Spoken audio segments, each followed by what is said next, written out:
Buongiorno, siamo con Alessandro Berton, presidente di Union Mare Veneto. Oggi è una giornata importante per la pesca ma anche per il turismo e Chioggia la ospita con il Kick-Off Day. Cosa c'è, cosa può portare il turismo alla pesca e cosa la pesca al turismo?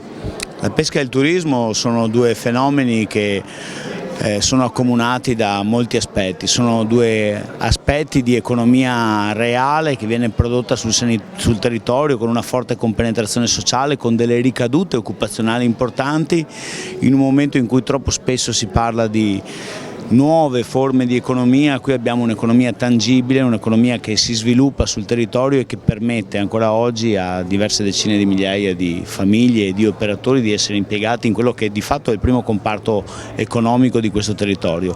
Questo è il motivo per cui anche gli operatori turistici sono al fianco delle istanze del mondo della pesca e sono presenti qui oggi. Del resto la pesca è di per sé anche una componente del fenomeno turistico della costa veneta, essendo per antonomasia una forma di turismo esperienziale. Lei è presidente di Union Mare, c'è tutta la costa veneta, diciamo, che è sotto al logo di Venice Sand. Cosa lega tutta la costa veneta e cosa si può proporre di più di quello che c'è già e che già attrae molti turisti?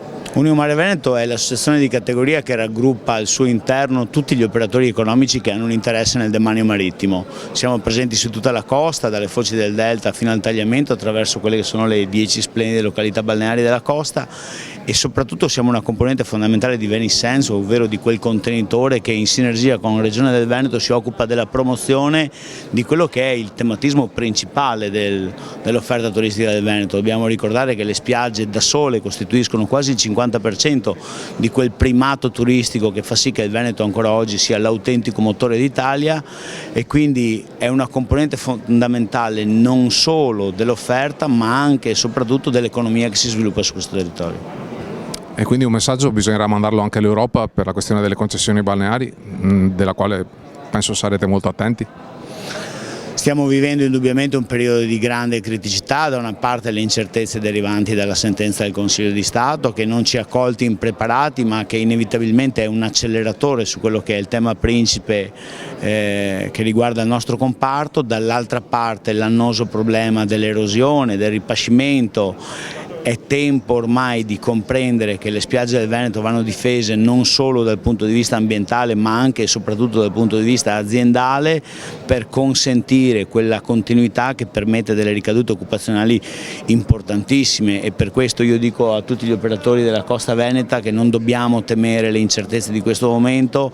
Abbiamo nel nostro DNA la naturale propensione all'investimento e all'innalzamento continuo del livello di servizi da offrire ai nostri ospiti. Per questo ci faremo trovare pronti, chiediamo alle istituzioni di supportarci in questa azione di lobby che è necessaria per riportare al centro dell'agenda di governo il fenomeno della balneazione attrezzata della costa veneta, che è veramente molto importante per gli equilibri economici di questa regione.